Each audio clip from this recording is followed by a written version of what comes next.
Okay, hello. Welcome to our SIG Usability meeting. Today on the agenda we have Carl, who will be going over quantitative data from our survey readout. I will be going over an update on our jobs discussion guide, and we have one or two new members who will be introducing themselves as well. So, Carl, do you want to kick us off here? Yeah, let me see if I can share. I cannot share. Let's see. How do I give you permission?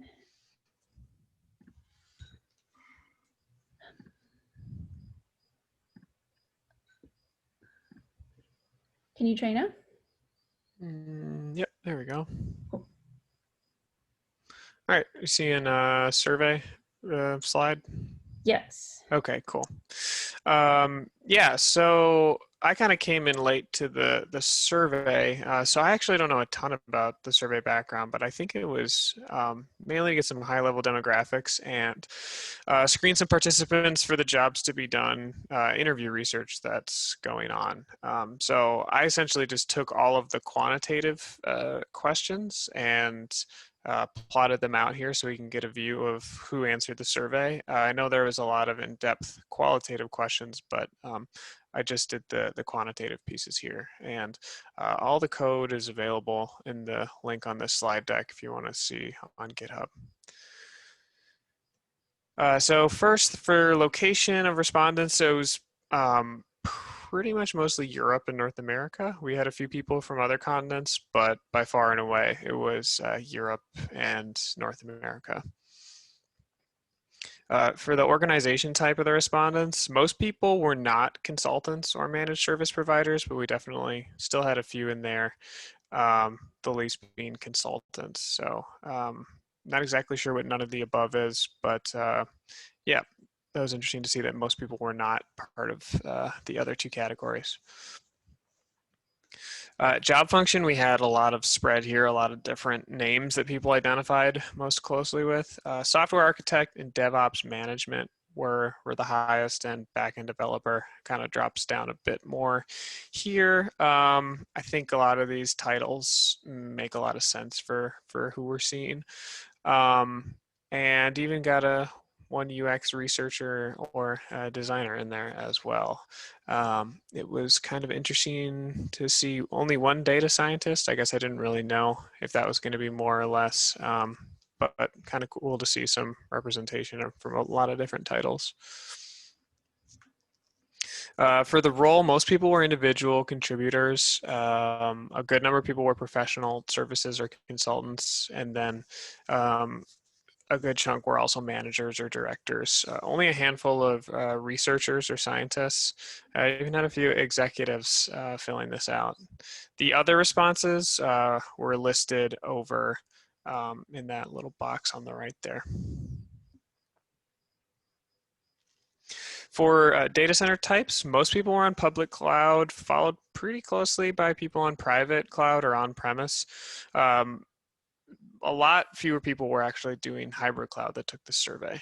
One person wrote in bare metal kubeadm, so I'm going to just say they actually should probably be in private cloud on premise if they're running on bare metal, but they felt like that was different.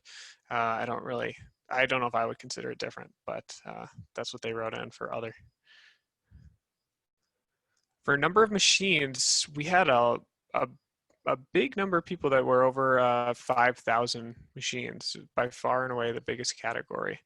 And then kind of an even spread throughout everything else, everything from, 2,000 to one machine. It was pretty even in there. So it was interesting that so many people are in this 5,000 plus category. So a lot of really big operations going.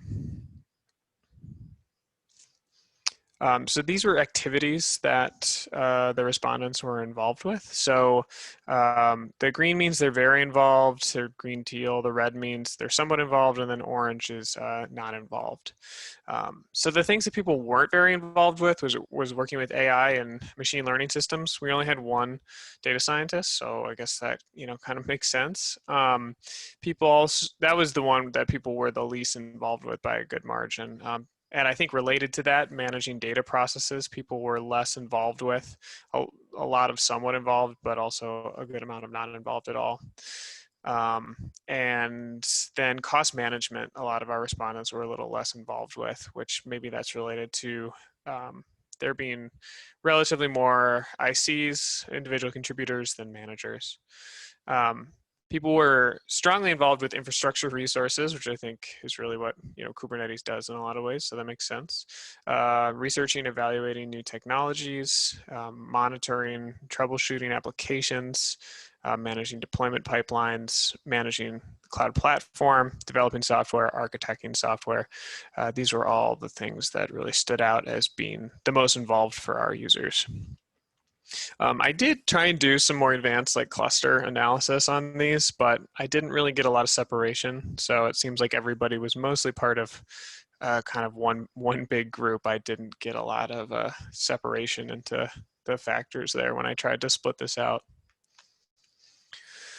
For people's container use, so we don't have every bar on every type of deployment. So this would be that people using containers in production, in test, in their development, or in proof of concept. So pretty much everybody's just always using containers across everything. Maybe a little bit more future plans for production and tests than development and proof of concept, but that's pretty small. It's interesting to see that how many people are using it in production are also using it in proof of concept. So it seems like that proof of concept piece sticks around, even if they're at the production's point, which people said they were still doing a lot of research around new technology. So I guess that kind of makes sense. For Kubernetes use specifically, once again, it's kind of the same thing, except maybe that people have moved past the proof of concept piece because they've used that in the past more. That stands out a bit. But again, just a lot of people that are using it across everything from POC to production. This is Kubernetes related resources that people have used when interacting with Kubernetes. The biggest one is documentation by a pretty good margin. A lot of people on Twitter, a lot of people using YouTube and local events. A good amount of people going to KubeCon. I think about like a third of the respondents. And yeah, so a pretty good spread here. I think people use a lot of different resources, but documentation is definitely the cornerstone. These were other learning avenues. People wrote in a lot for this one. Someone wrote osmosis. And yeah, I think there's just a lot of mentions of like tutorials in here or sort of specific providers like Google or Red Hat OpenShift training that might not fit in the other categories as well. This is the last slide. So that we did a net promoter score, which if you're not familiar with it is a question you've probably seen. How likely are you to recommend blank to a friend or colleague? And it's kind of used as a general sentiment about how people feel about a product or service. And you break it into 3 categories. So you have a detractor is anyone that is 0 to 6. And when they respond on that 11-point scale from 0 to 10. And then anyone in 7 to 8 is kind of neutral. They're considered passive. And then 9 to 10 is a promoter. So the way that we calculate this score is essentially we remove all the passive scores and we just look at a ratio of the detractors to the promoters. And the score goes from negative 100 to positive 100, and we are at a 62.5 with the responses from our surveys. This is really, really high. Most consumer software is closer to like 30 or 40 if it's doing really well.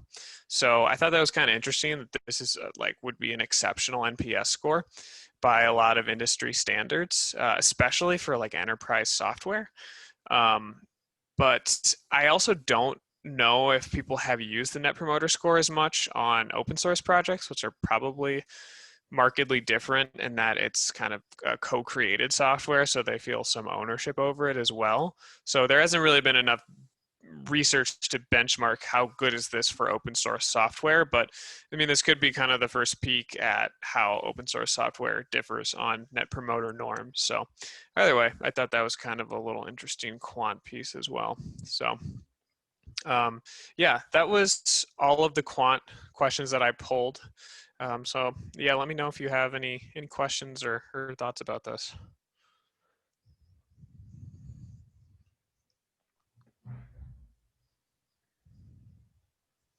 This is super awesome, Carl. I feel like yeah, it's super awesome seeing just like all of the everything laid out.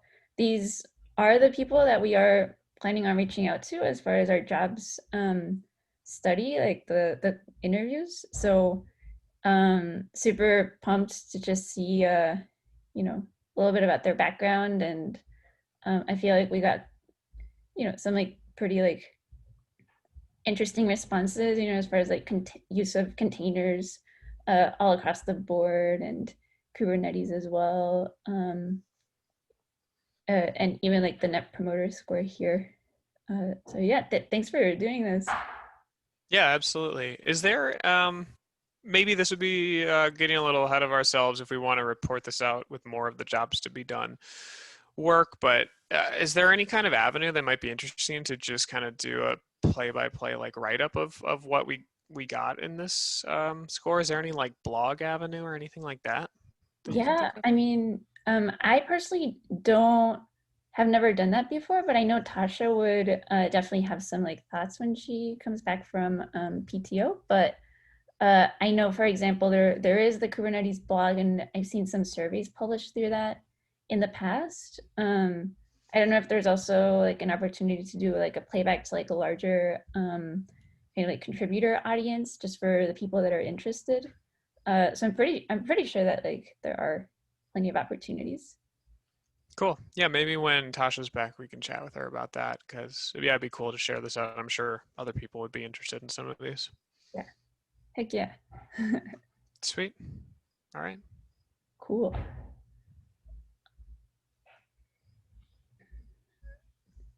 Um,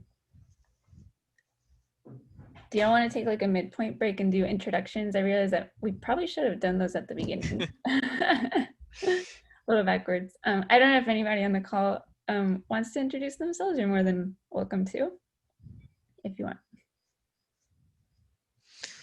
Um, I guess I'll start. Hi, I'm Ellen. I'm working at VMware, and I actually only started about 2 months ago, right off of an internship I did last summer with Tasha's team. So she's the one who introduced me to this community, and I'm interested in kind of catching up, I guess, on what we've been doing here. Carl, the presentation was very helpful. I feel like it gave me a good sense of, I guess, where we're headed.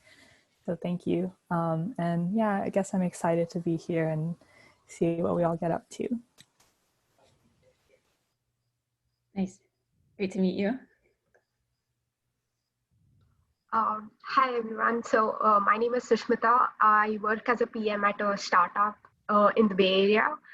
So I've had some experience. I've worked on some work on like enhancement, release enhancement, and I'm curious to know how I'll be able to contribute to SIG usability. I just want to like start getting to like understand more of Kubernetes and how I can like start contributing to the community. Cool. Great to meet you. Thank you. So you, Ellen, I know you mentioned that you had heard through about SIG usability through Tasha. Like, was there anything particular that you were interested in kind of like building up as far as a skill, or like, do you have something that you're particularly interested in? Well, I guess I'm trying to, I think I'm just, like, I guess so far I've worked a lot with the UX team within VMware. So I just kind of wanted to like apply some of that to the community, as well as like kind of get into the Kubernetes community. So I felt like this would be a good place to start. Yeah, and it just seemed kind of like approachable, I guess, as a community. So Cool. Yeah, that's awesome.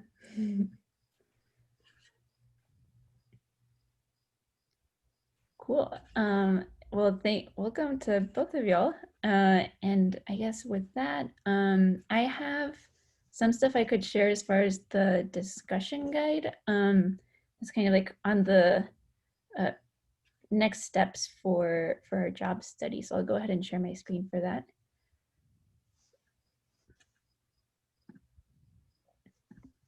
Okay. Can y'all see my screen? Yep. Cool. So in continuation of our phase one, the survey that we sent out was kind of like a screening, but also obviously like data collection survey. And thanks Carl for giving us such great background on the people that responded. Just to kind of recap from last meeting, of the people that responded, those 118 responses, 34% of those agreed to be contacted for details on their answers. So, our goal would be to ideally be able to speak to 10 or 15 of these people and conduct like jobs to be done type of interview with them. So what I've done is I started putting together a discussion guide that's linked here.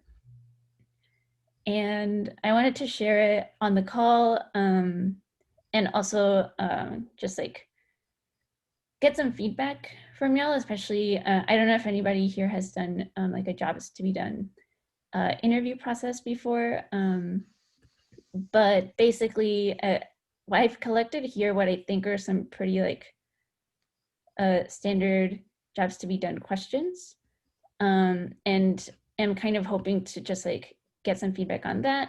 And also just kind of like, if we feel like some of these are extra, or we can trim this down, or if we feel like we're like missing detail somewhere, I can also send this out on the email group and get feedback that way. But I'll go through it real quickly.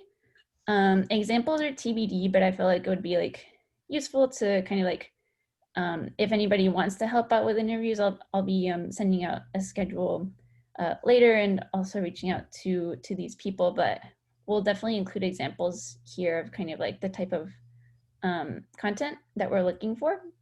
Like what's a high level job to be done, a step, what's an example of something like functional versus emotional. So here we have some basic kind of like intro things. I sent out a message via a contributor experience just to see if there's any guidelines, or if anybody has done this type of process before, like interviewing people in open source. I didn't get back people that had done this before or guidelines. So maybe we'll just kind of like double check if there's any other place that we can post, but we may have some, we may have to determine that ourselves, like, if we record these interviews, kind of like, what do we do with that? Or, should we record, and kind of like how this data is stored. Also for framing these interviews, like we know, like this is for Kubernetes people that use Kubernetes, because they took this survey that we sent out through CNCF. And while jobs to be done interviews are kind of not supposed to be solution specific necessarily, how do we frame these interviews? Like, we would like to talk to you today about, this. So would love some feedback on that if y'all have any ideas. We have the basic kind of like, tell us a little bit about yourself, your background, day-to-day responsibilities, and whatever it is that we're kind of like, that job that we're going in to ask them about. What it might be like building a development platform, for example. Like, what is it that you're doing related to that now? When was the last time you did it? How are you going about doing that? And so, if we take building a development platform as an example of that kind of like investigation that we're doing, being able to kind of like break that down into the steps that they have taken in the past. So like, what are you trying to accomplish? What are those problems that you're trying to prevent or resolve?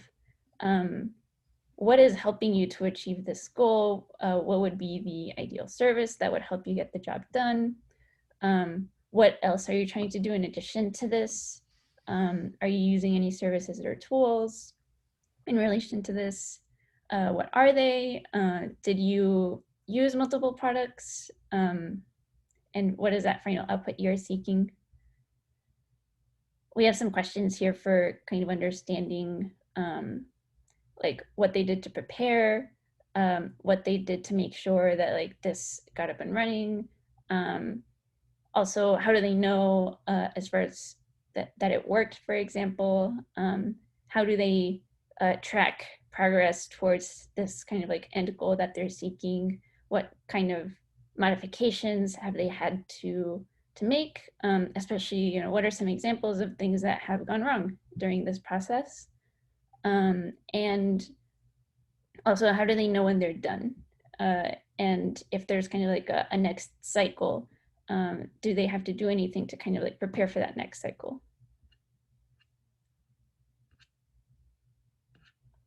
As far as needs, we can kind of probe into like success metrics, like, what's time consuming? What are you trying to avoid? What are kind of like the unpredictable parts of this process? What makes this solution more attractive than this other solution? What do you dread doing? What could be easier and annoying? And how do you feel when the job is complete? Probing into circumstances, critical incidents if we need to get specific or like get some specific stories from them. And I think that's it. These are just extra. Down here, I linked to some online resources that I found as well for jobs to be done. And yeah, some like sample recordings that I found as well, just to like listen to kind of like how these typical interviews go. So yeah, so that's it as far as the discussion guide. Any questions on that, or just like general feedback in general? I think that looks really good. This is how I've structured it in the past. The thing about this is it's going to be a bit iterative because like we're trying to figure out the main job as we're mapping it. So it's like we have to kind of, build the plane as we fly. But I think we can do that. It's just, yeah, I'm sure that we will probably focus more initially on like what is the main job, and in the middle, probably a little bit more about what are the steps, and then at the end, probably a little bit more about like the need statements within the steps, I would imagine. Yeah. Cool. Oh, and I should say, Carl, you recommended that Jobs to be Done book by Rosenfeld, and I should source that because that's where a lot of these questions came from. So thank you for that recommendation. Yeah, no problem. That book is just so to the point. I love it. Cool. So let me go back to the. So I had a question here. Like, so I was wondering if we are like going to kind of do this interview on an iterative process, or just ask all these questions in one go. I think we'll be iterative with it, especially, and that's also why we're aiming to speak with like 10 to 15 people. We'll kind of like use the first people to understand these like initial sections, like understanding what it is exactly that they're trying to achieve with Kubernetes, and maybe like the rest of the people that we speak to like once we understand like that high level goal, to really like dive into their steps and into what they're into the nitty-gritty details of each step. Oh, okay, got it. Yeah, and also, do we know like so Carl had mentioned like the categories that who are these people who are using it, right? So, do we like kind of know what categories we are targeting, or Yeah, so the data that Carl presented are the people that responded to our screening survey. So the idea would be to reach out to those same people and speak to them. I think that as far as like, deciding like people that we want to speak to versus not speak to, like Carl, correct me if I'm wrong, but it feels like we could compare the individual people that we reach out to the data that came back and also to CNCF survey, which is kind of what this smaller survey aligns to, just to make sure that we're getting some like representative people. Yeah, I'd agree. I mean, I think in some ways they're monolithic, like they do tend to have a lot of the same traits. But yeah, we want to make sure there's a good enough spread. I don't think we probably have the like resources right now to do like multiple persona comparisons, especially since we don't really know what those are. We just have to be interviewing like, twice as many people. So I think we'll probably start with sort of like who we imagine kind of the core-ish person is using Kubernetes. Mm-hmm.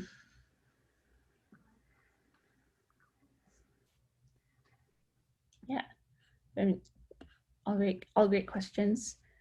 So also from the book that we've been referencing, here's an example of a sample note document that we could use just to kind of be able to capture observations and then do interpretation on top of those. So I went ahead and included that here. And what I will also be doing is I'll be kind of like bootstrapping this template here. I haven't had too much time to go in and kind of like tweak it to us, but I'll definitely bootstrap it and send it out just to get organized. And if anybody's interested in kind of like helping out with these interviews, you can sign up here and just kind of like, but for a time that works for you, and we'll kind of like coordinate that way. But we are definitely looking for help in conducting them. So if that's something that y'all are interested in, definitely stay tuned. But I think that's it as far as update goes.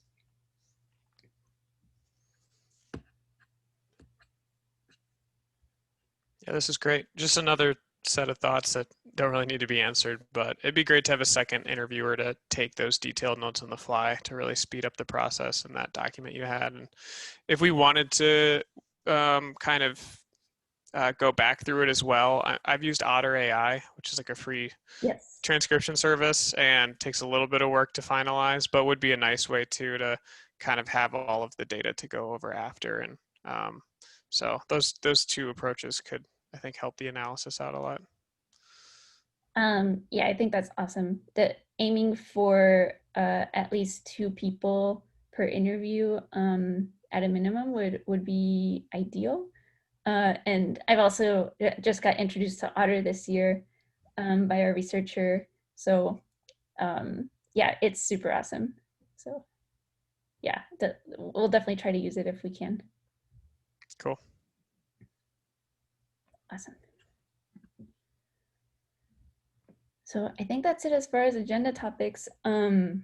We have a working sessions set up for the jobs to be done effort. We'll try and kind of like post to our Slack channel if y'all are part of that. Just if anybody, just to keep people updated. Yeah, any questions?